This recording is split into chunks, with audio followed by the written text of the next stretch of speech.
Trust is something almost everybody gets wrong in one of two ways. Some people trust too easily, giving their time, their money, and their heart to anyone who says the right words, and then they end up hurt, confused, wondering how they missed the warning signs that seem so obvious afterward. Other people go the opposite direction. They get hurt once, maybe twice, and they close themselves off completely, treating every new person like a threat, keeping everyone at a distance, and slowly becoming lonely without even realizing that is what happened to them.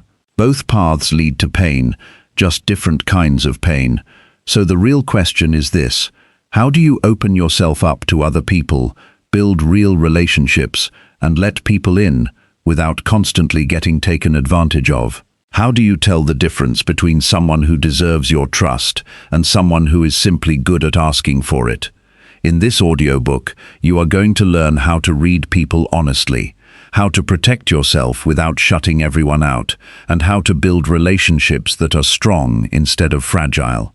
If you have ever been burned by someone you trusted, or if you have ever held back from someone who actually deserved your trust, this is going to change how you see every relationship in your life from this point forward.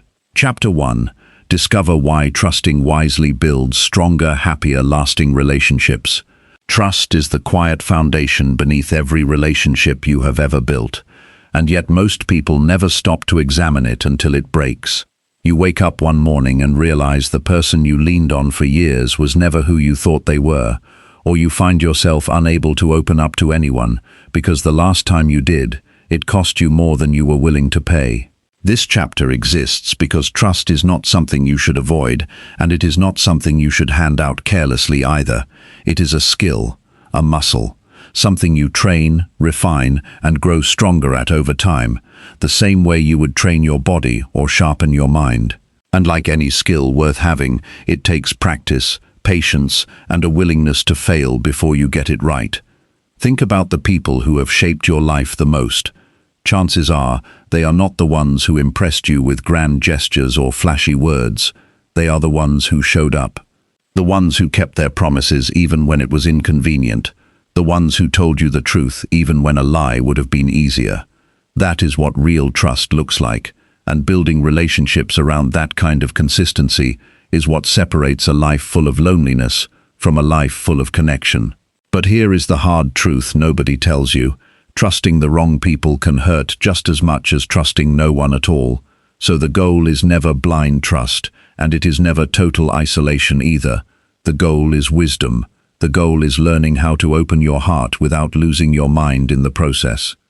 Consider for a moment what happens in a life without any trust at all. Picture someone who has decided, after being hurt one too many times, that nobody deserves access to their inner world anymore. They keep people at arm's length. They smile in conversations but never really let anyone in. They call this protection, and in some ways it is, but it comes at a devastating cost. Isolation might shield you from betrayal, but it also shields you from joy, from partnership, from the kind of support that carries you through your darkest days. Humans were never designed to walk through life completely alone. We are wired for connection, for community, for the comfort of knowing someone has our back. When you shut that down completely, you do not become invincible. You become numb, and numbness is not the same as peace. Now picture the opposite extreme, someone who trusts everyone immediately, who shares their deepest secrets with strangers, who hands over their heart, their money, their time, and their loyalty without ever pausing to ask whether the other person has earned it. This person gets hurt over and over again, not because the world is uniquely cruel to them, but because they never developed the discernment to tell the difference between someone who deserves their trust and someone who does not. Trusting wisely means you refuse to live at either extreme. You are not building walls so high that nothing gets in, and you are not leaving your door wide open for anyone who wanders by. You are building a gate that opens for the right people and stays closed for the wrong ones, and the wisdom lies in learning how to tell them apart. Stronger relationships are not built on excitement or chemistry alone. They are built on reliability, on the small, unremarkable moments where someone does exactly what they said they would do, again and again, until a pattern forms that you can actually depend on. That pattern is the real foundation of trust. Not one grand romantic gesture, not one impressive first impression, but 1,000 small moments stacked on top of each other until you can finally say, with confidence, this person is who they claim to be. This is why trusting wisely takes time. You cannot rush a foundation. You cannot pour concrete and expect it to hold weight the same day. It needs time to set, to harden, to prove it can support the structure you are about to build on top of it. Here is something worth sitting with for a moment. Every relationship you will ever have exists somewhere on a spectrum between total trust and total suspicion, and where that relationship sits on the spectrum should be determined by evidence, not by hope. Too many people trust based on how badly they want something to be true, rather than what the facts actually show them. They see small red flags and explain them away, because the connection feels good, because the attention feels flattering, because being alone feels worse than being deceived. This is one of the most costly mistakes a person can make, and it happens because we confuse feelings with facts. A person can feel trustworthy and still not be trustworthy. Charm is not character. Confidence is not integrity. The two are often mistaken for each other, and learning to separate them is one of the most valuable lessons you will ever learn. So how do you actually trust wisely in daily life? It starts with slowing down. When you meet someone new, resist the urge to categorize them immediately as either completely safe or completely dangerous. Give it time. Watch how they treat people who cannot do anything for them, like a waiter, a cashier, or someone they will never see again. Watch how they handle small disappointments, like a cancelled plan or a minor inconvenience. Character reveals itself in small moments far more honestly than it does in big ones, because big moments are often performed, while small moments are lived. Anyone can be kind during a first date or a job interview. Far fewer people are kind when nobody is watching and nothing is being gained. Another practical step is learning to notice consistency between what someone says and what someone does. Words are cheap. Anyone can promise loyalty, honesty and commitment, but promises mean nothing without action behind them, and the gap between someone's words and someone's behavior tells you everything you need to know about how much weight their words actually carry. If someone tells you they value honesty, but you catch them lying about small things, believe the behavior, not the statement. If someone says they will always be there for you but consistently disappears when you need them most, believe the pattern, not the promise. This single habit alone, paying attention to actions over words, will save you from more heartbreak than almost anything else you could learn. Trusting wisely also means being honest with yourself about your own patterns. Many people who get hurt repeatedly are not simply unlucky. They are drawn, again and again, to the same type of person, often because that type feels familiar, even when familiar is not the same as safe. If you notice a pattern in the people who have hurt you, it is worth asking yourself what you were ignoring in the beginning, not to blame yourself, but to build awareness. Awareness is the first step toward change. You cannot fix a pattern you refuse to see. Now let us talk about vulnerability, because trust and vulnerability are inseparable. You cannot build deep, lasting relationships without exposing some part of yourself, and that exposure will always carry risk. This is where discipline becomes essential. Discipline does not mean refusing to be vulnerable. It means being vulnerable in proportion to the trust that has actually been earned. Share a little, watch how it is handled, and then decide whether to share more. If someone respects your vulnerability, honors it, protects it, and reciprocates it, that is your signal to go deeper. If someone mishandles it, dismisses it, or uses it against you, that is your signal to pull back, not out of bitterness, but out of self-respect. Self-respect is actually the core of this entire chapter, more than trust itself. Because when you respect yourself, you naturally become more careful about who you let close to you. You stop giving your energy to people who have not earned it. You stop excusing behavior that hurts you simply because you are afraid of being alone. Trusting wisely is not really about other people at all. It is about you deciding that your peace, your time, and your heart are valuable enough to be protected and shared thoughtfully rather than given away carelessly. Think about the strongest relationships in your life, the ones that have lasted through hard seasons, disagreements, distance, and time. What do they have in common? Almost certainly, it is not perfection, it is repair. It is two people who, when they hurt each other, chose to talk about it instead of walking away. Trust is not the absence of conflict, it is the presence of accountability.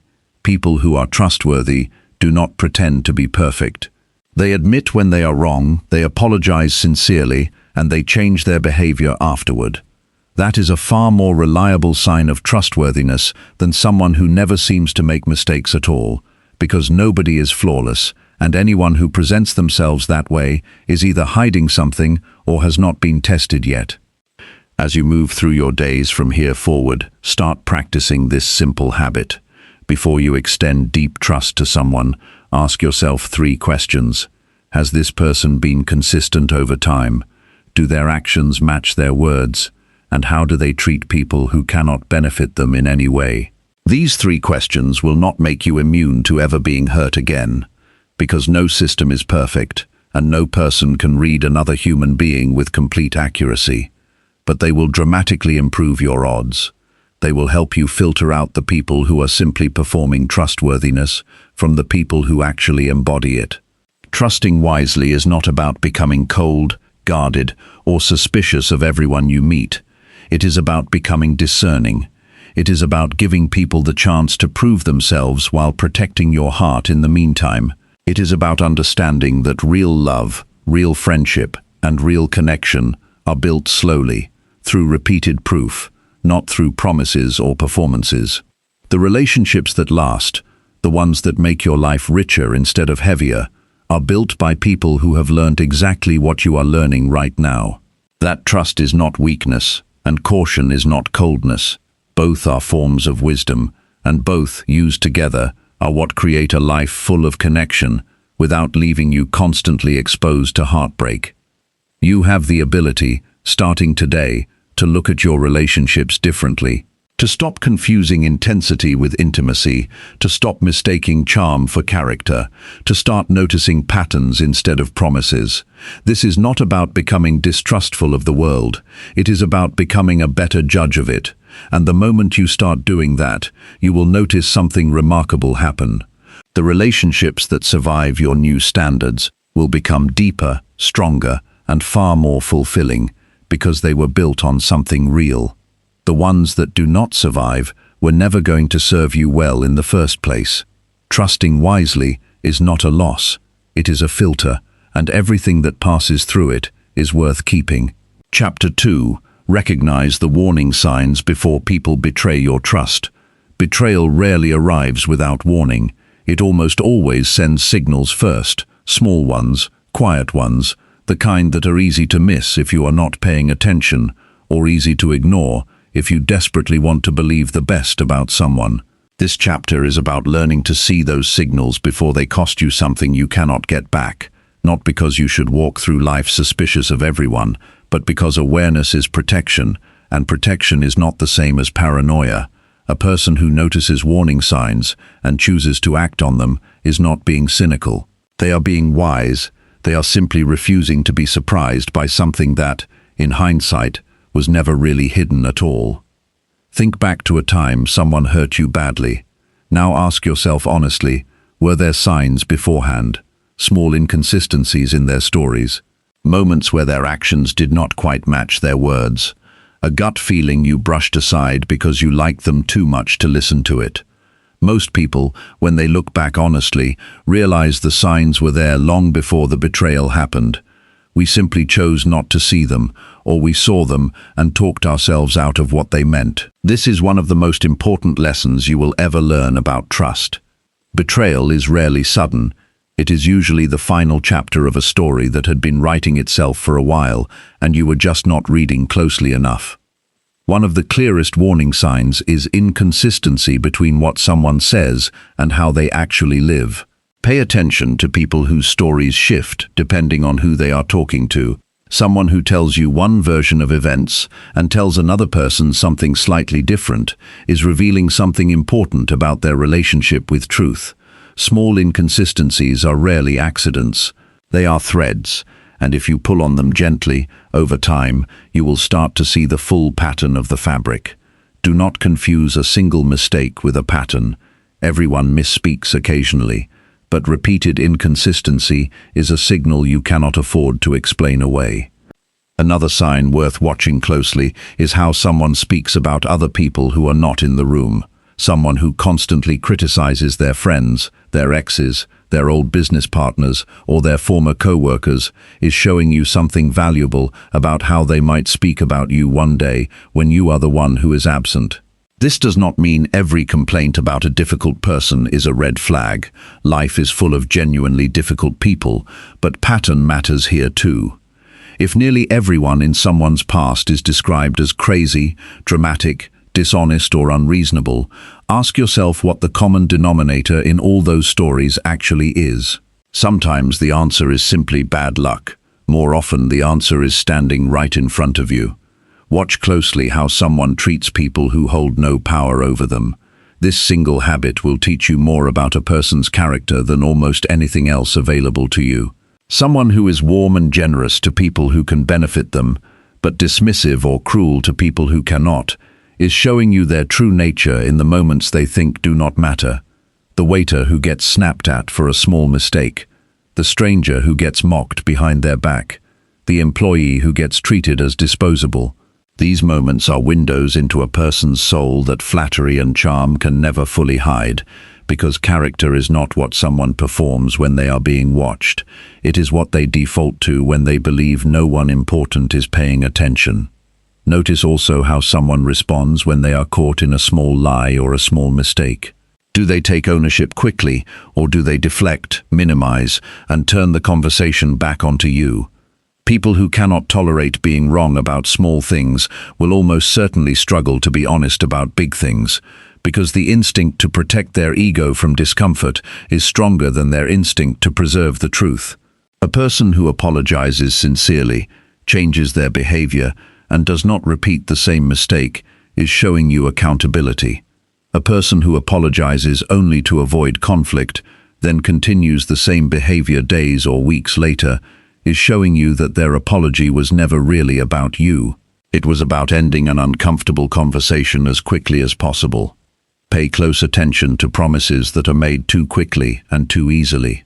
Genuine commitment usually comes with some hesitation, some acknowledgement of the weight involved, because real people understand that promises carry responsibility. Someone who promises you the world within days of knowing you, who moves faster than the relationship has earned, who declares loyalty and devotion before trust has actually been built through time and consistency, is often selling you a feeling rather than offering you a truth. This does not mean every fast connection is fake. Some genuine relationships do move quickly, but speed alone should never be mistaken for depth, and depth is something that can only be measured over time, not in a single conversation or a single week. Isolation is one of the most dangerous warning signs and one of the most commonly overlooked. If someone in your life begins pulling you away from friends, family, or other important relationships, slowly and subtly, under the guise of wanting more of your time or claiming that others do not understand your relationship the way they do, pay very close attention. Healthy relationships expand your world. They introduce you to new people, new communities, new sources of support. Unhealthy relationships shrink your world, narrowing it until the only voice you hear regularly is theirs. This tactic works precisely because it does not announce itself. It happens gradually, one small request at a time, until one day you look around and realize how alone you have become. Financial behavior is another area that reveals character with brutal honesty. How someone handles money, whether they are transparent about it, whether they respect boundaries around it, whether they pressure you for it repeatedly, tells you a great deal about their relationship with responsibility and respect.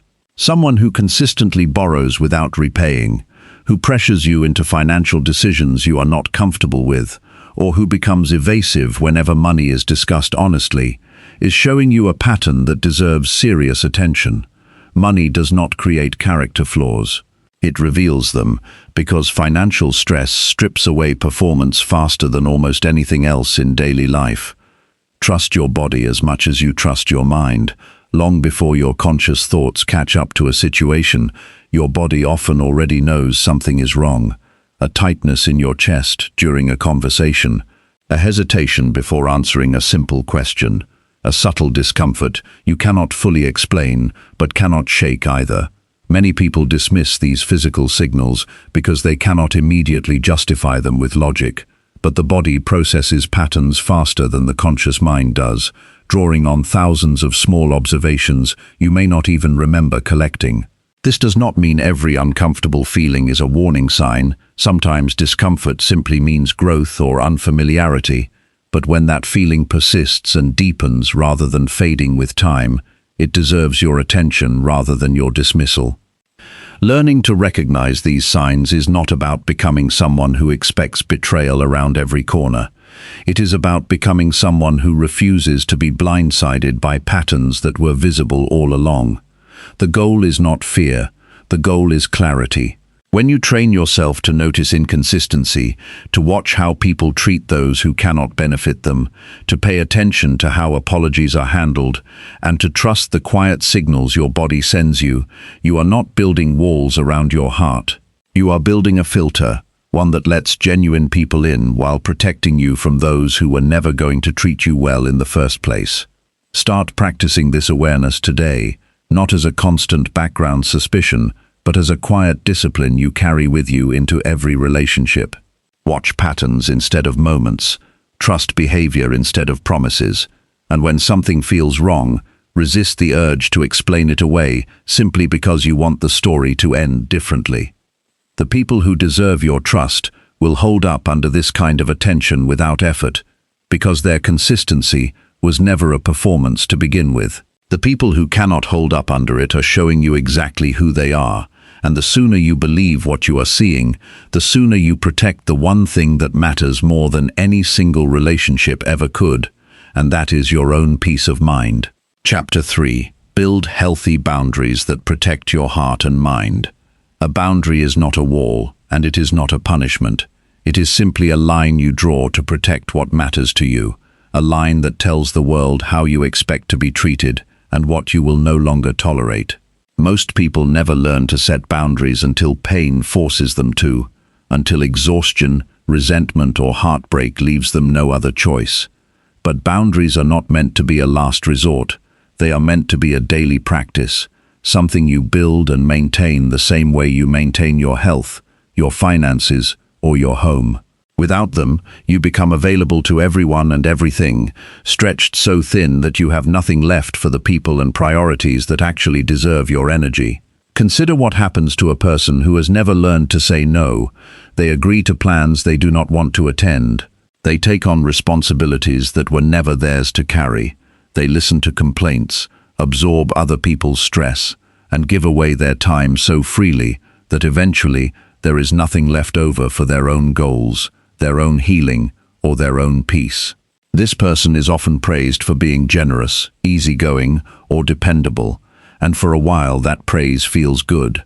But underneath it, resentment quietly builds, because saying yes to everything eventually means saying no to yourself, and a life built entirely around other people's needs is a life slowly emptied of your own. Boundaries begin with a simple but uncomfortable truth. You are allowed to disappoint people. This single idea, once you truly accept it, changes everything. Most people avoid setting boundaries because they fear the reaction, the disappointment, the possible conflict, or the risk of being seen as selfish. But consider the alternative. If you spend your entire life avoiding the discomfort of disappointing others, you guarantee the much larger discomfort of disappointing yourself, over and over, in ways that accumulate silently until burnout, bitterness, or emotional exhaustion forces the issue anyway. Discomfort is unavoidable either way. The only choice you actually have is who experiences it, and for how long. Setting a boundary does not require anger, drama, or a long explanation. It requires clarity. When someone asks something of you that conflicts with your time, your energy, or your values, a simple, honest response is often more powerful than an elaborate justification. I am not able to do that right now. This does not work for me. I need to think about it before I answer. These short, clear statements carry more strength than lengthy apologies or over-explained excuses, because over-explaining often signals guilt, and guilt invites negotiation. The people who respect you will accept a clear boundary without requiring a defense. The people who push back against a simple, respectful no are often revealing exactly why the boundary was necessary in the first place. Boundaries also apply to emotional labor, not just time and favors. Many people find themselves constantly absorbing the emotional weight of everyone around them, becoming the unpaid therapist for friends, family, or co-workers who never reciprocate that same care. Supporting people you love is a beautiful thing, but support should move in both directions. If you notice that certain relationships consistently drain you, that you leave every conversation feeling heavier while the other person leaves feeling lighter, that imbalance deserves your attention. You are allowed to protect your emotional energy the same way you would protect your physical energy. Rest is necessary. Recovery is necessary. And no relationship, no matter how important, should require you to abandon your own well-being to sustain it. One of the most overlooked boundaries involves access, not just to your time, but to your inner world. Not everyone has earned the right to your deepest thoughts, your insecurities, your struggles, or your dreams.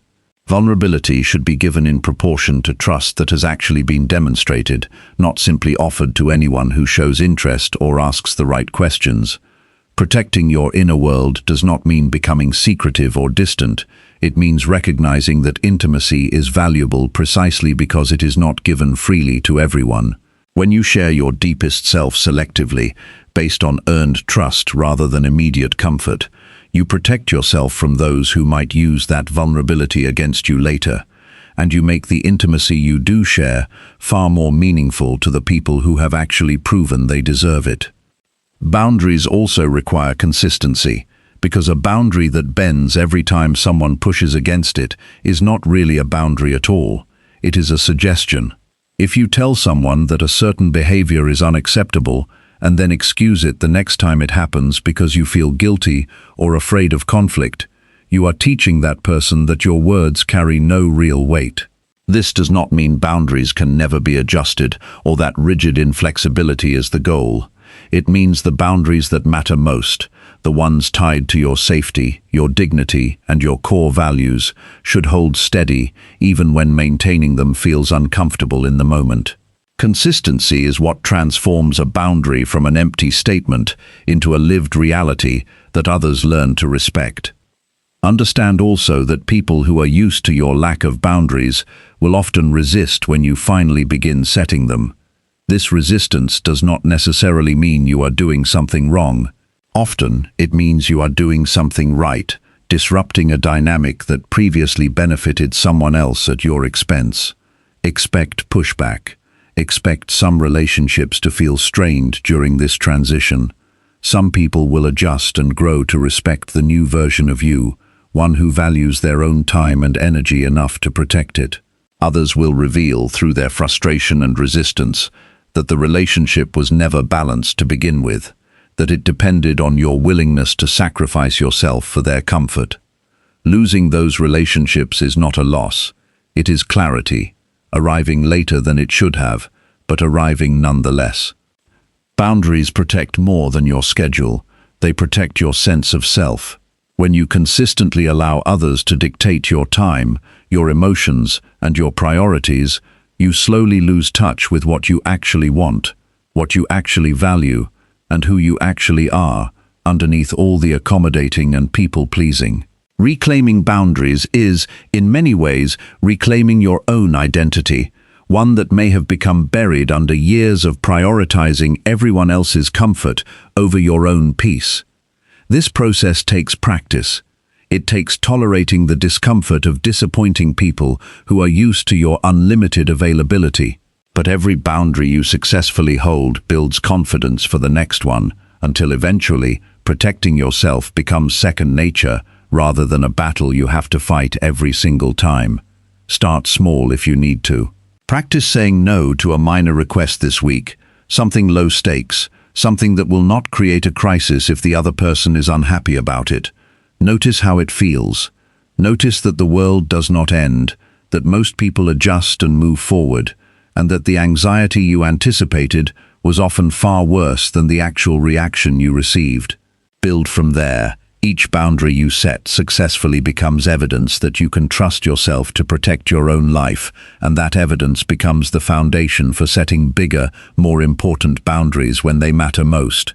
Your heart and your mind deserve protection, not because you owe anyone less of yourself, but because you owe yourself the same care and consideration you have spent your whole life giving away to everyone else. Chapter 4. Judge character through actions instead of empty promising words. Words are the cheapest currency in the world because anyone can produce them without cost or effort. A person can tell you they love you, respect you, value you, and will always stand by you, all within a single conversation, without a single one of those statements requiring any real sacrifice to say out loud. Actions are different. Actions cost something. They cost time, effort, comfort, or convenience, and that cost is exactly what makes them trustworthy in a way that words alone can never be. If you want to know who someone really is, stop listening so closely to what they say and start watching, patiently and carefully, what they actually do. This is not cynicism, it is simply how character reveals itself in the real world. Intentions live in the mind, but character lives in behavior, and the gap between the two is where so many people get hurt. Someone can genuinely intend to be there for you and still fail to show up when it matters, not because they were lying, but because their intentions were never strong enough to survive contact with inconvenience. This is why judging character requires patience. You cannot know someone's true nature from a single conversation, no matter how sincere that conversation felt in the moment. You can only know it by watching how their words hold up against the pressure of time, difficulty, and competing priorities. Consider how easy it is to make a promise when nothing is required of you yet. Someone tells you they will always be honest with you, and in that moment, honesty costs them nothing because no difficult truth has been tested. Someone tells you they will always support your goals, and in that moment, support costs them nothing because no sacrifice has been demanded of them yet. The real test comes later, when honesty requires admitting something uncomfortable, when support requires giving up their own time or convenience for your benefit. Pay attention to what happens when the cost of the promise finally arrives. This is where you learn whether someone's words were a genuine reflection of their character or simply a performance designed to make a good impression. One of the clearest ways to judge character is to watch what someone does during moments of inconvenience. Anyone can be kind when kindness is easy, when it costs nothing and requires no sacrifice. The real measure comes when kindness becomes inconvenient, when helping you means giving up their evening, their comfort, or their plans. Someone who shows up for you consistently, even when it costs them something, is showing you character. Someone who is warm and supportive only when it is convenient for them, but disappears the moment a real sacrifice is required, is showing you something just as important, even if it is harder to accept. Look closely at how someone handles small commitments, because small commitments are often more revealing than large ones. Large promises are made rarely and with great fanfare, which means they are often carefully considered and performed for effect. Small commitments, on the other hand, happen constantly and without much attention, which makes them a far more honest window into someone's actual habits. Does this person show up on time? Do they follow through on small favors they offered without being asked twice? Do they remember details you mentioned in passing because they were actually listening, not just waiting for their turn to speak? These small, seemingly unimportant behaviors accumulate into a pattern that tells you far more about someone's reliability than any grand declaration ever could. Notice also how people behave when there is nothing to gain from behaving well. This is perhaps the single most reliable test of character available to you. Watch how someone treats people who cannot help their career, their social status, or their personal goals in any way. Watch how they behave when they believe no one important is watching, when the cameras are off and the performance is no longer necessary. A person who is kind, respectful, and considerate only when there is an audience or a benefit to gain is not showing you kindness at all. They are showing you strategy. And strategy dressed up as virtue is one of the most common disguises in human behavior. Consistency across time is another vital indicator, because character that only shows up occasionally is not really character at all, it is convenience. Anyone can behave admirably for a week, a month, or even during the early stages of a relationship when everything still feels exciting and new. The real question is what happens after the initial excitement fades, after routine sets in, after the relationship stops requiring effort to maintain interest and starts requiring effort to maintain commitment. Someone whose good behavior fades along with the excitement was never showing you character in the first place. They were showing you performance, timed carefully to a moment when performing well cost them the least. Learn to notice the difference between apology and change. Many people are skilled at apologizing, at saying the right words after they have hurt you, expressing regret with what sounds like genuine emotion. But an apology without changed behavior afterward is simply a temporary release valve, a way to reduce tension in the moment without addressing the underlying pattern. Watch what happens after the apology. Does the behavior actually change, or does the same pattern repeat weeks or months later, followed by another apology that sounds just as sincere as the last one? A person whose apologies are never followed by real change is teaching you, through repeated demonstration, that their words exist to manage your reaction rather than to reflect any genuine intention to do better. Financial behavior and how someone handles responsibility under pressure also reveal character with startling clarity. Watch how someone behaves when things go wrong, when plans fall apart, when stress enters the picture. Do they take ownership of their part in the problem, or do they immediately look for someone else to blame?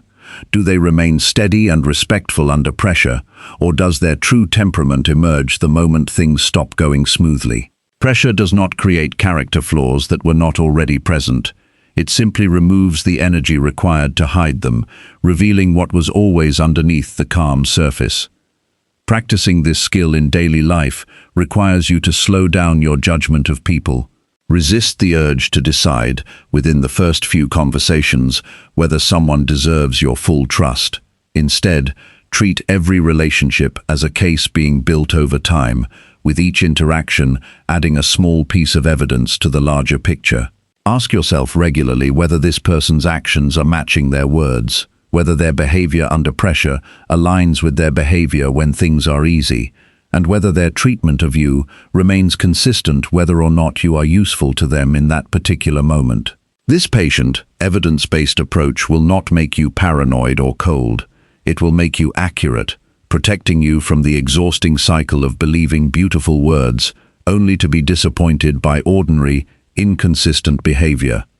The people worth keeping close in your life are the ones whose actions consistently confirm their words, not the ones who are the most convincing talkers. Character is not loud. It does not need to announce itself constantly because it is proven through repetition rather than declaration. Start paying closer attention to what people do rather than what they promise, and you will find yourself far less often disappointed, far less often surprised by betrayal, and far more equipped to build relationships with people whose reliability was earned through demonstration rather than assumed through charm. This shift in attention, from listening to watching, is one of the most powerful tools you will ever develop in the art of trusting people wisely. Chapter 5. Balance openness with caution to avoid painful, costly mistakes. There is a particular kind of pain that comes from being too open, and a different kind of pain that comes from being too guarded, and most people spend their entire lives swinging between the two without ever finding the space in the middle where real wisdom lives. Openness without caution leaves you exposed to people who will take advantage of your generosity. Caution without openness leaves you isolated, protected from harm but also cut off from connection. The skill worth mastering is not choosing one of these extremes permanently. It is learning to move fluidly along the spectrum, depending on who stands in front of you and what they have actually earned. Think about the last time you shared something personal with someone too quickly, before you really knew them, and later regretted it. Maybe it was a secret that got repeated to someone else. Maybe it was a weakness that got used against you later in an argument. Maybe it was simply the discomfort of realizing you had given away something valuable to someone who never appreciated its worth. This experience teaches an important lesson, not that openness itself was wrong, but that the timing was wrong. Openness is not the enemy. Premature openness is. The same vulnerability that builds a beautiful connection when shared with the right person, at the right time, can become a liability when shared too soon, with someone who has not yet proven they deserve it. Caution, on the other hand, carries its own quiet cost that is easy to underestimate because it does not announce itself as loudly as betrayal does. When you refuse to open up at all, when every new person is treated as a threat until proven otherwise, you protect yourself from certain kinds of pain, but you also block yourself from certain kinds of joy. Deep friendships require some risk. Real partnerships require some exposure. A life spent entirely behind a wall of suspicion may feel safe, but safety without connection is not the same as a fulfilling life. It is simply a quieter form of loneliness, one that does not hurt as sharply as betrayal, but accumulates just as heavily over the years. The balance between these two extremes is found through a simple principle, one that requires discipline more than talent. Match your level of openness to the amount of evidence you have gathered about a person, not to how much you like them or how badly you want the relationship to work. This is harder than it sounds, because attraction, whether romantic, social, or professional, has a way of making us want to skip ahead, to treat a new connection as though it has already earned the trust that normally takes months or years to build. Discipline means resisting that urge. It means allowing your excitement about someone to exist alongside patience about how quickly you reveal yourself to them, rather than letting the excitement override the patience entirely. A practical way to build this balance is through what can be called graduated disclosure. Instead of deciding all at once whether to fully trust someone or hold them at a distance, share information and vulnerability in small increments, watching carefully how each piece is handled before offering the next. Share something mildly personal first, not your deepest fear or your most painful memory, but something with a small amount of weight to it. Watch how the other person responds. Do they handle it with care and respect? Do they reciprocate with something of their own, showing a willingness to be vulnerable in return? Or do they use it carelessly, mock it, forget it, or repeat it to someone else without your permission? Their response to this small test tells you whether it is safe to share something slightly larger next time. This process protects you from the two most common and costly mistakes people make with trust. The first mistake is oversharing too early, handing someone your deepest vulnerabilities before they have shown any evidence they can be trusted with something smaller. The second mistake is undersharing indefinitely, refusing to ever take the risk of vulnerability because you are so afraid of the first mistake that you swing entirely into permanent guardedness. Graduated disclosure solves both problems at once, because it allows connection to deepen naturally, while still requiring evidence at every stage before you go further. Financial decisions are one of the clearest places where this balance matters most, because money carries real, tangible consequences that emotional mistakes sometimes do not. Before lending money, entering a business arrangement, or making a joint financial commitment with someone, resist the pressure to act quickly simply because the opportunity feels exciting or the person seems trustworthy in conversation. Ask for time. Ask questions. Look at their history with money, their track record with previous agreements, and whether their lifestyle matches the story they are telling you about their situation. A costly mistake avoided through patience is worth far more than an opportunity gained through impulsiveness, because the pain of financial betrayal often lasts years longer than the excitement of the original opportunity ever did. Romantic relationships deserve this same disciplined patience, perhaps even more so, because emotional investment tends to move faster than judgment allows. It is entirely possible to feel a powerful connection with someone within the first few conversations, and that feeling is not something to dismiss or distrust entirely. But feeling connected to someone is not the same as knowing them, and knowing someone requires time that cannot be shortcut no matter how strong the initial chemistry feels. Allow the relationship to develop over weeks and months before making major commitments, moving in together, combining finances, or making promises about the future. If the connection is real, it will still be real after the time has passed. If it was built on projection rather than reality, time will reveal that too, and you will be grateful you waited to find out before the cost of discovering it grew any higher. Friendships and professional relationships benefit from this same principle, even though the stakes may feel lower than romantic or financial decisions. Before treating a new acquaintance as a close confidant, before recommending someone for a job based on a short impression, before entering a business partnership with someone you met only recently, allow enough time to pass for a genuine pattern to emerge. Ask around, when possible, about their reputation with others. Notice how they speak about previous partners, colleagues, or friends. None of this requires suspicion or coldness. It simply requires the patience to let relationships prove themselves before you extend the kind of trust that would be costly to misplace. Balancing openness with caution is ultimately a form of self-respect, disguised as social strategy.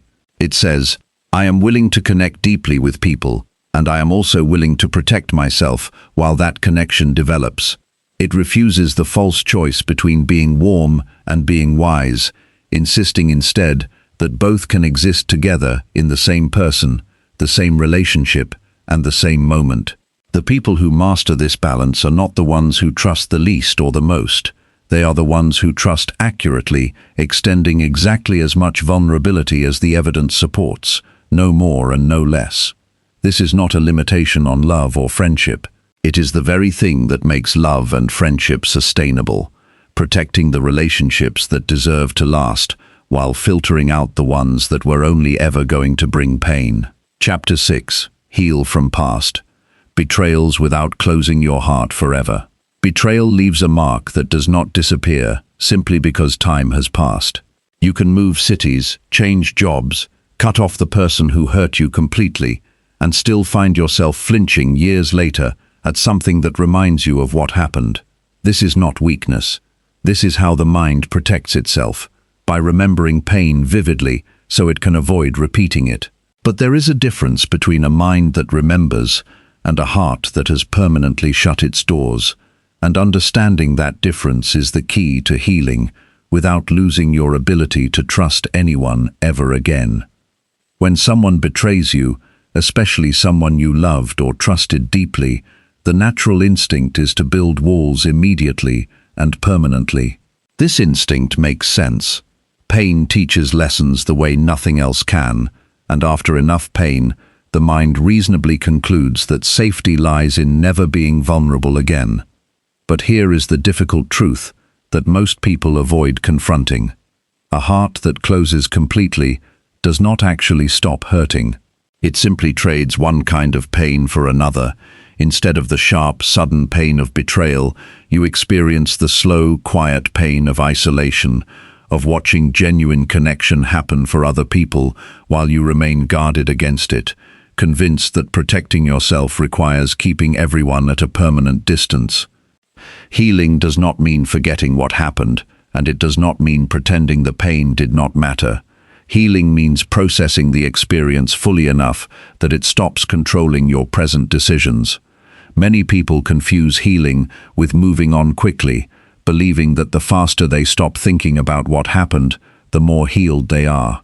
This is backwards. Rushing past pain without actually processing it does not make it disappear, it simply buries it, where it continues to influence your behavior from beneath the surface, showing up as unexplained anxiety, sudden defensiveness, or an inability to fully relax, even with people who have given you no reason for suspicion. The first step toward genuine healing is allowing yourself to actually feel what happened, rather than rushing to intellectualize it away. Sit with the anger if it is there. Sit with the sadness, the confusion, the humiliation, whatever emotions surface when you think honestly about what was done to you. Many people skip this step because it is uncomfortable, moving straight to forced forgiveness or forced indifference without ever actually processing the raw emotional reality of what happened. But emotions that are never fully felt do not disappear. They simply wait, resurfacing later, in ways that are harder to recognize and harder to manage, because they have been buried rather than resolved. Write down what happened if it helps, not to relive it obsessively, but to organize the experience into something you can examine, rather than something that simply overwhelms you whenever it crosses your mind. Ask yourself honestly what you learned from the situation, separate from the pain itself. Perhaps you learned to notice certain warning signs earlier. Perhaps you learned that you need to move more slowly before extending trust. Perhaps you learned that your own instincts were trying to warn you before the betrayal happened, and you talked yourself out of listening. Extracting the lesson from the pain is what transforms the experience from pure loss into something that, while still painful, also made you wiser and more prepared for the future. Understand that the person who betrayed you does not represent everyone else in your life.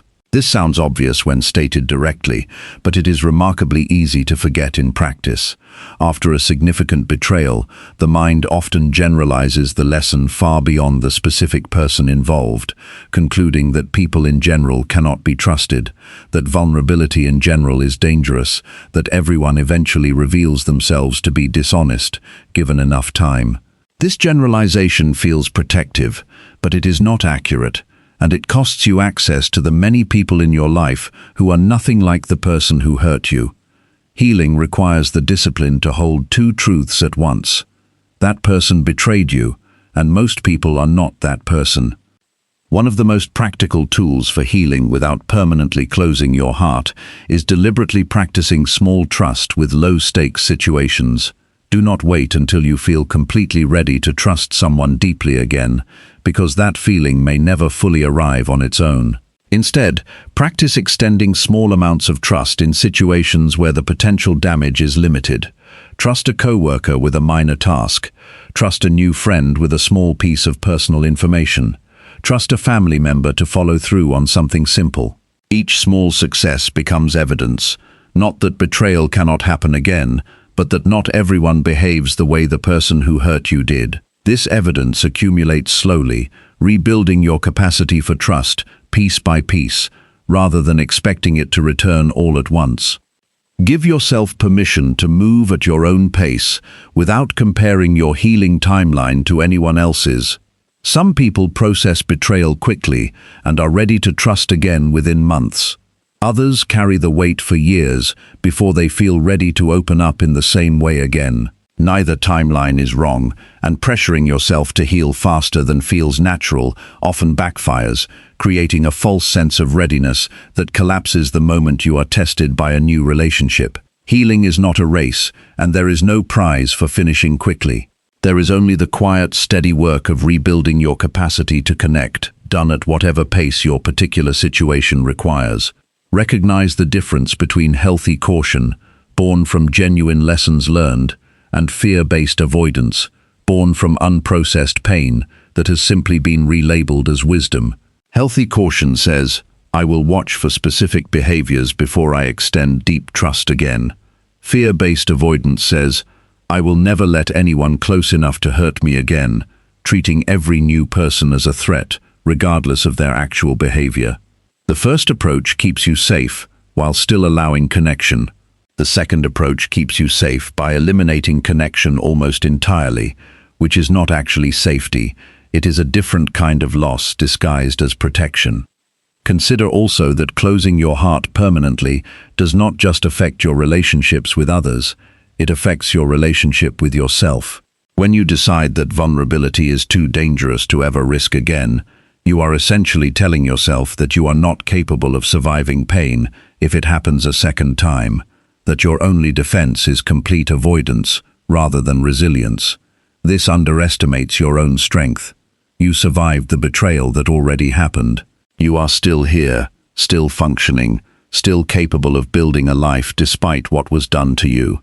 That survival itself is evidence that you are stronger and more resilient than the fear is telling you, and that strength is exactly what will allow you to take measured risks again in the future. Healing from betrayal without closing your heart forever is not about pretending the pain did not happen or rushing to trust again before you are ready. It is about processing the experience fully, extracting its lessons honestly, and then making a conscious decision, again and again, to remain open to the possibility of genuine connection, despite the risk that connection always carries. This decision does not eliminate the possibility of being hurt again, nothing can guarantee that, but it protects you from the certainty of a smaller, lonelier life, one where the walls you built to keep out pain also kept out everything good that might have found its way in. Your heart survived once. It is capable of opening again, carefully, wisely, and on your own timeline, without ever fully closing its doors. Chapter 7. Strengthen your intuition to spot genuine people around you. Intuition often gets dismissed as something mystical or unreliable, a vague feeling that cannot be trusted the way logic and evidence can. But intuition is not magic. It is your brain rapidly processing thousands of small details, tone of voice, body language, timing, word choice, and past patterns, faster than your conscious mind can articulate. When you feel uneasy around someone you cannot fully explain, that unease is often your mind alerting you to something it has already detected, but has not yet translated into a clear thought. Learning to strengthen this instinct is not about abandoning logic in favor of gut feelings. It is about training both to work together, so your conscious reasoning and your subconscious pattern recognition support each other rather than competing for your attention. The first step in strengthening intuition is learning to actually listen to it instead of talking yourself out of it. Most people have experienced a moment where something felt off about a person or a situation, only to override that feeling with reasoning like they seem nice, everyone else likes them, or I am probably just overthinking this. Sometimes that reasoning is correct, and the discomfort really was nothing significant. But often, especially in situations involving people who later turn out to be dishonest or manipulative, that early discomfort was accurate, and the mistake was choosing to dismiss it rather than investigate it further. Strengthening intuition begins with giving your instincts the respect of being examined rather than immediately silenced. A practical way to build this skill is to start keeping a mental or written record of your gut reactions to new people and then checking those reactions against what you later learn about them. When you meet someone new, notice your immediate impression before you have gathered any real information. Do they feel warm and genuine, or does something feel slightly performed? Do they seem comfortable and consistent, or does something about their energy feel rehearsed? Write this impression down if possible, then revisit it weeks or months later once you have actually gotten to know the person. Over time, this practice teaches you which of your instincts tend to be accurate and which tend to be shaped by bias, like assuming attractive or charming people are automatically trustworthy, a bias that catches almost everyone at some point.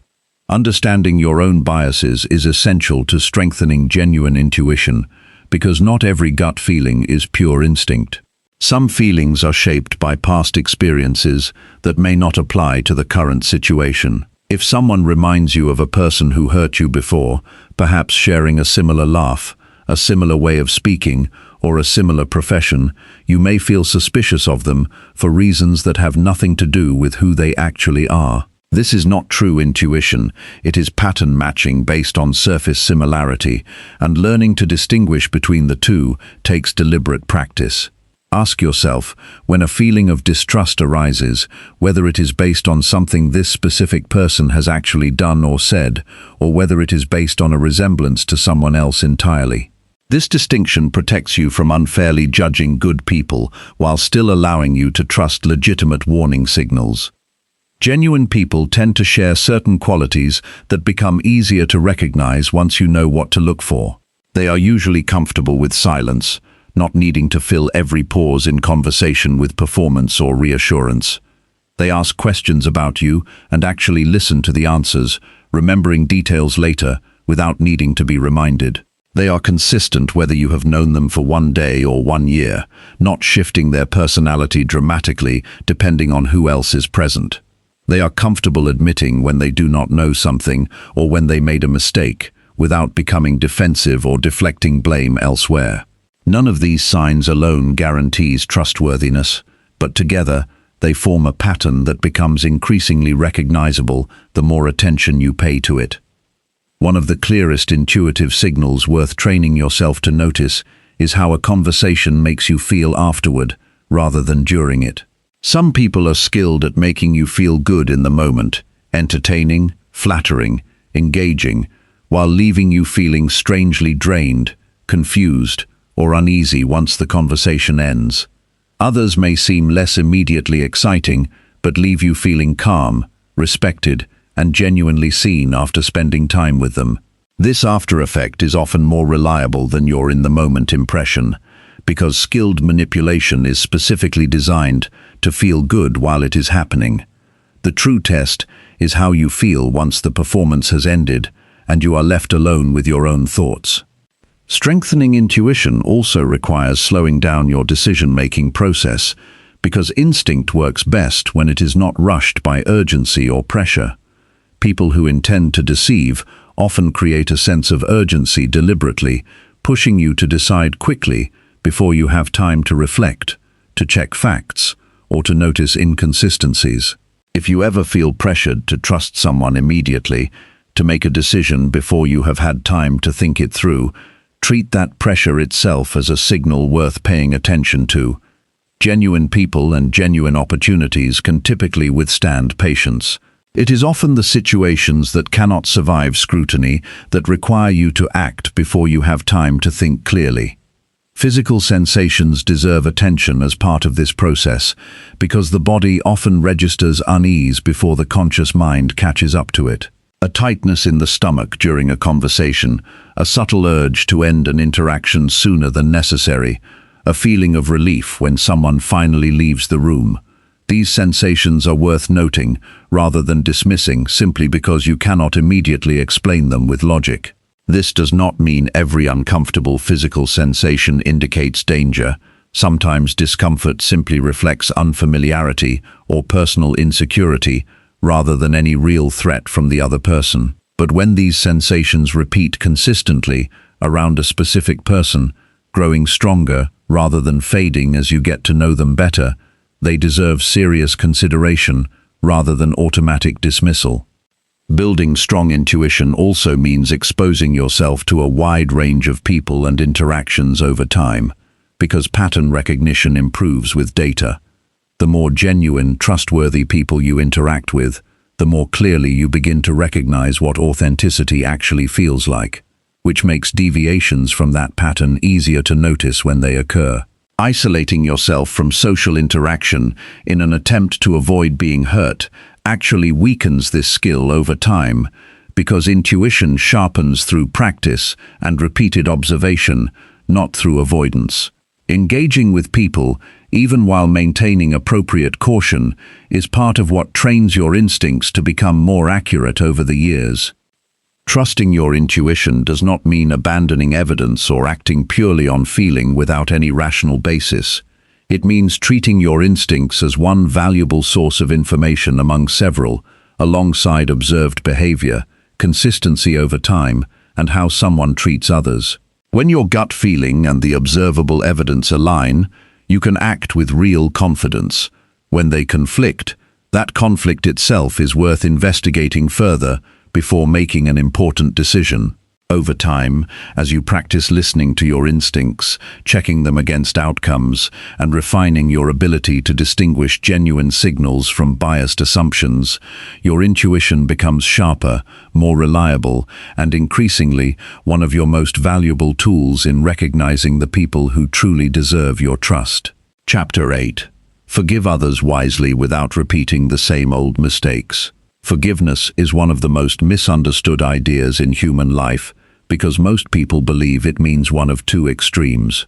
Either forgiving someone means pretending what happened does not matter and allowing them right back into your life exactly as before, or refusing to forgive means holding on to anger forever, replaying the offense endlessly and letting it define you. Neither of these is true forgiveness, and neither serves your well-being. Real forgiveness is something quieter and more powerful than either extreme. It is releasing the grip that someone else's actions have on your emotional state without requiring you to pretend the harm never happened or to expose yourself to the same harm again. Consider what unforgiveness actually costs you over time. When you hold on to resentment towards someone, replaying what they did over and over in your mind, you are not punishing them, you are punishing yourself. Most of the time, the person who hurt you has moved on with their life, barely thinking about the incident that still occupies significant space in your thoughts. Resentment is like carrying a weight that only you can feel, while the other person walks away unburdened, sometimes completely unaware of how much space they still occupy in your mind. This is not justice. It is simply continued suffering, extended indefinitely, because releasing it feels, mistakenly, like letting the other person win. At the same time, forgiveness without wisdom creates a different kind of problem, one that is just as damaging as bitterness. Many people confuse forgiveness with automatic reconciliation, believing that if they forgive someone, they must also return that person to their previous position of trust and access in their life. This confusion leads directly to repeated harm, because forgiving someone for a betrayal does not erase the fact that the betrayal happened, and it does not erase whatever pattern led to it in the first place. You can forgive someone completely, release the anger and resentment you feel toward them, and still decide, wisely, that they no longer belong in a position where they can hurt you the same way again. The distinction between forgiveness and trust is perhaps the single most important idea in this entire chapter. Forgiveness is something you do for yourself, releasing the emotional weight of what happened so it no longer controls your present peace of mind. Trust is something the other person earns back, slowly, through demonstrated changed behavior over time, if they earn it back at all. These two things are not the same, and treating them as identical is what causes so many people to repeat the same painful patterns, forgiving someone emotionally and then immediately restoring full access and vulnerability, only to be hurt again by the exact same behavior that caused the original harm. Practicing wise forgiveness starts with separating the person from the pattern. Ask yourself honestly what specifically happened, what led to it, and whether the behavior that caused the harm has actually been addressed, or whether it has simply been apologized for verbally while continuing underneath the surface. A sincere apology followed by real, demonstrated change over time is very different from an apology that exists simply to end an uncomfortable conversation, followed by a quiet return to the same behavior weeks or months later. Forgiveness can be extended in both cases. Releasing your own anger is always available to you, regardless of the other person's response. But trust, and the vulnerability that comes with it, should only be extended again in the first scenario, where genuine change has actually been demonstrated, rather than simply promised. One of the most practical tools for forgiving wisely is writing an honest account of what happened, not to share with the other person necessarily, but to clarify your own understanding of the situation. Include what they did, how it affected you, what you have learned about their character as a result, and what conditions, if any, would need to be met before you would consider extending trust again. This exercise transforms forgiveness from a vague emotional decision into a clear, examined process, one where you understand exactly what you are releasing and exactly what boundaries you are keeping in place going forward. Vague forgiveness, decided emotionally in a single moment without this kind of clarity, is far more likely to collapse back into either lingering resentment or careless repeated trust. Recognize also that forgiveness does not require the other person's participation or even their awareness. Many people wait for an apology before they allow themselves to forgive, tying their own emotional release to someone else's willingness to acknowledge wrongdoing. This creates a dangerous dependency, Because some people will never apologize, never take responsibility, and never acknowledge the harm they caused, regardless of how much time passes or how directly they are confronted. Waiting for their acknowledgement before allowing yourself peace means potentially waiting forever, giving them continued power over your emotional state, long after the relationship itself has ended. True forgiveness happens internally, and it can be completed entirely on your own timeline, independent of whether the other person ever says a single word about what they did. Pay close attention to patterns that repeat across different relationships in your own life, because sometimes the same mistake keeps happening, not because you keep encountering the same type of dishonest person by pure coincidence, but because something in your own approach to trust is inviting a similar dynamic. This is not about blaming yourself for being hurt. The responsibility for betrayal always belongs to the person who chose to betray you. But if you notice, honestly, that you tend to forgive too quickly, restore access too easily, or ignore early warning signs repeatedly across multiple relationships, that pattern deserves your attention as much as any individual betrayal does. Forgiving wisely includes forgiving yourself for these patterns while also committing to actually changing them going forward. Learning to forgive wisely also means accepting that some relationships cannot be fully restored, and that this is not a failure on your part. Some betrayals reveal something so fundamental about a person's character that no amount of time or demonstrated change can fully repair the foundation of trust that was broken. In these situations, wise forgiveness may mean releasing the anger, while also permanently closing the door on future closeness with that particular person. This is not bitterness, and it is not unforgiveness. It is simply an honest acknowledgement that peace and safety sometimes require distance, even after the emotional weight of resentment has been genuinely released. The goal of forgiving wisely is to free yourself from the past without recreating it in your future. This requires holding two things simultaneously that might initially feel contradictory: compassion for the fact that people, including the person who hurt you, are often flawed, wounded, and acting from their own limitations rather than pure malice, and clarity about the fact that compassion does not obligate you to expose yourself to repeated harm from someone who has shown, through their actions rather than their words, that they have not actually changed. When you master this balance, releasing resentment while maintaining wise boundaries based on demonstrated behavior, you free yourself from carrying pain indefinitely without setting yourself up to relive the same painful lessons again and again with people who have never earned the right to hurt you twice. Chapter 9. Create deep, meaningful bonds built on honesty and respect.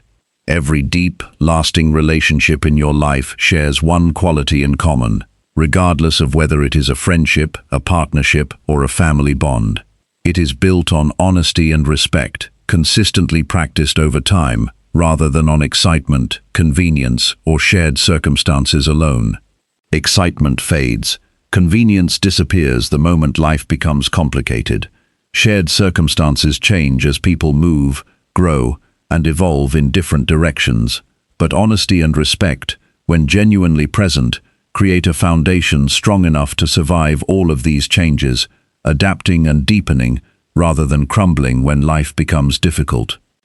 Building this kind of bond requires understanding that honesty is not simply the absence of lying, it is the active practice of showing up as your real self, even when your real self is imperfect, uncertain, or inconvenient for the other person to deal with. Many relationships operate on a surface level of honesty, where neither person actively lies, but both carefully manage what they reveal, presenting curated versions of themselves designed to be liked rather than truly known. This kind of relationship can last for years without ever becoming deep, because depth requires the risk of being seen fully, including the parts of yourself that are less impressive or more complicated than the polished version you present to the world. Practicing genuine honesty in daily interactions starts with small moments rather than grand confessions. When someone asks how you are doing, resist the automatic reflex to say fine if you are not actually fine. This does not mean unloading every difficult emotion onto everyone who asks a casual question, but it does mean choosing, with the people who matter most, to share an honest answer rather than a polite deflection. When you disagree with someone you care about, practice expressing that disagreement respectfully rather than either suppressing it to avoid conflict or exploding with frustration that has been building silently for too long.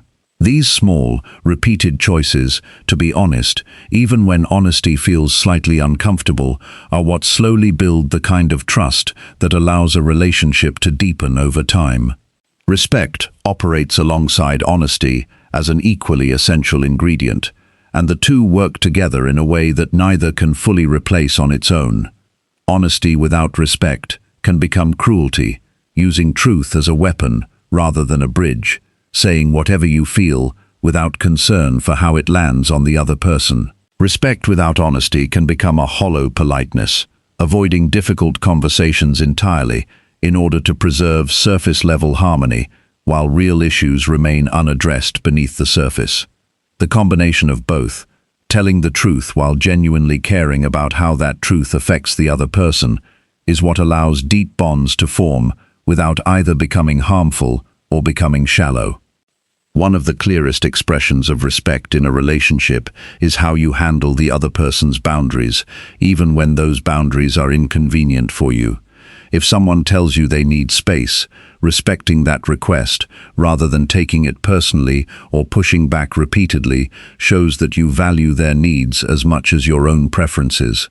If someone shares a limit around what they are comfortable discussing or doing, honoring that limit without pressuring them to abandon it demonstrates that your care for them extends beyond simply getting what you want from the relationship. Respect, practiced consistently in these small moments, communicates something powerful, that you see the other person as a full individual with their own needs, rather than simply as a supporting character in your own story. Deep bonds also require the willingness to have difficult conversations rather than avoiding them indefinitely. Every meaningful relationship eventually encounters conflict, misunderstanding, or hurt feelings, and how these moments are handled determines whether the relationship deepens or slowly erodes. Avoiding difficult conversations because they feel uncomfortable does not actually protect the relationship. It simply allows resentment to accumulate silently until it eventually surfaces in a much larger and more damaging way. Practicing the discipline of addressing issues directly, calmly, and honestly as soon as they arise, rather than allowing them to fester, is one of the most important skills for building relationships that can withstand the inevitable challenges that come with real intimacy. Vulnerability plays an essential role in creating deep bonds, and it works best when it flows in both directions rather than being carried by only one person in the relationship. If you consistently share your struggles, your fears, and your authentic thoughts, while the other person consistently remains guarded and closed off, an imbalance develops that eventually limits how deep the connection can actually become. Healthy, deep bonds involve a mutual exchange, where both people take turns being vulnerable, being strong for each other, and creating a safe space where neither person feels like they are exposing themselves alone.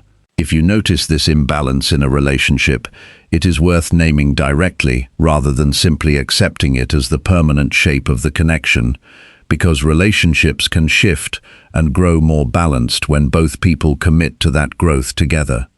Consistency over time is what transforms initial honesty and respect into deep, unshakable trust. Anyone can be honest and respectful during the early excitement of a new friendship or relationship, when everything still feels fresh and effort comes easily. The real test is whether that same honesty and respect continue to show up years later, through disagreements, through difficult seasons, through the ordinary boredom that eventually settles into every long-term relationship. Bonds that survive this test of time, where both people continue choosing honesty and respect, even when it would be easier not to, become the relationships that carry you through the hardest moments of your life, the ones you can depend on without question, because they have already proven themselves through repeated demonstration rather than empty promise. Building these bonds also requires patience with imperfection, both your own and the other person's. No relationship achieves perfect honesty and perfect respect at every single moment, because both people involved are human, capable of occasional defensiveness, occasional dishonesty born from fear rather than malice, occasional moments of disrespect that come from stress or exhaustion rather than genuine disregard. What matters is not perfection, but the consistent return to honesty and respect after these inevitable slips, the willingness to acknowledge when you have fallen short and actively work to repair it, rather than abandoning the relationship or the standard entirely the first time either person makes a mistake. The relationships worth building your life around are not the ones that feel exciting every single day, and they are not the ones free from all conflict or difficulty. They are the ones where honesty and respect remain the consistent foundation, even as circumstances change, even as both people grow and evolve, even through the inevitable disagreements that come with genuinely knowing another human being over time. Investing in these qualities deliberately, practicing them daily in small moments rather than waiting for major events to demonstrate them, is what transforms ordinary acquaintances into the deep, meaningful bonds that make life feel rich, supported, and genuinely connected, rather than simply surrounded by people who never really see you at all. Chapter 10. Master lifelong trust skills that transform your entire future. You have now walked through 9 distinct lessons, each one teaching a different piece of the same larger skill, and this final chapter exists to bring all of it together into something you can actually carry forward for the rest of your life. Trust is not a single decision you make once and then forget about. It is a discipline, practiced daily, refined through experience, and strengthened through every relationship you build from this point forward. The people who master this discipline do not become perfect judges of character. No one ever reaches that level of certainty, but they become remarkably skilled at protecting themselves while still living rich, connected lives full of genuine relationships. That is the real goal, and it is entirely within your reach. Think back to where this journey began, with the simple recognition that trust exists on a spectrum, and that living well requires learning to move along that spectrum wisely, rather than getting stuck permanently at either extreme. You have learned to recognize warning signs before they become betrayals, watching patterns rather than isolated moments. You have learned to build boundaries that protect your energy and your heart, without requiring you to become cold or distant. You have learned to judge people by their actions rather than their words, understanding that consistency over time reveals character far more reliably than any single conversation ever could. Each of these skills builds on the others, forming a complete framework that you now carry with you into every future relationship you will ever have. Consider how differently you will approach new people in your life from this point forward. Instead of deciding within the first meeting whether someone deserves your full trust, you now understand the value of patience, of allowing relationships to prove themselves gradually through repeated demonstration rather than rushing into vulnerability before evidence supports it.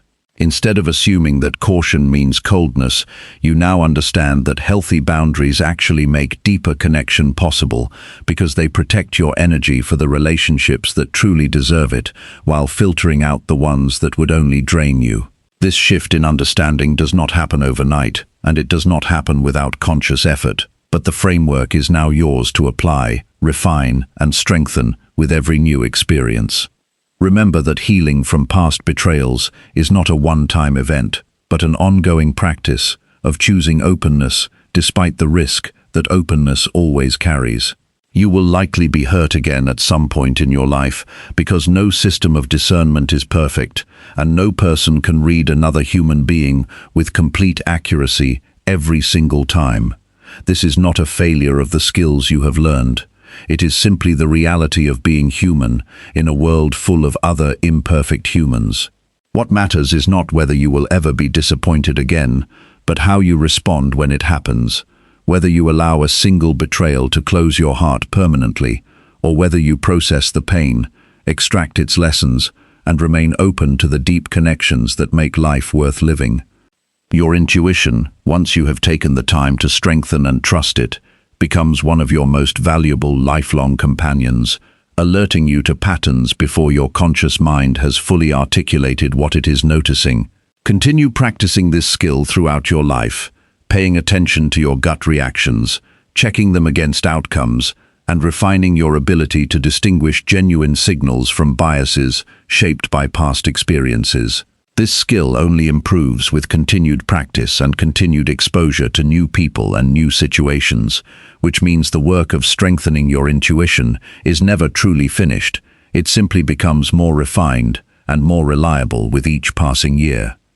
Forgiveness, practiced wisely rather than automatically, frees you from carrying the weight of past hurts while still allowing you to maintain appropriate boundaries with people who have shown they cannot be trusted the same way again. Continue applying this distinction throughout your life, separating the emotional release of forgiveness from the earned restoration of trust, recognizing that you can release anger towards someone without ever needing to expose yourself to the same harm they caused before. This practice protects your peace of mind, while also protecting your future, ensuring that old wounds do not become permanent obstacles to new happiness, while also ensuring that forgiveness never becomes an invitation for repeated mistreatment. The deep, meaningful bonds you build going forward, rooted in honesty and respect rather than convenience or excitement, will become the foundation that carries you through every difficult season of your life. These relationships do not form by accident, and they do not maintain themselves without ongoing effort. They require continued practice of the very skills this book has walked you through, choosing honesty even when it is uncomfortable, choosing respect even when frustration tempts you toward dismissiveness, choosing consistency even when the initial excitement of a new relationship has long since faded into the comfortable routine of long-term commitment.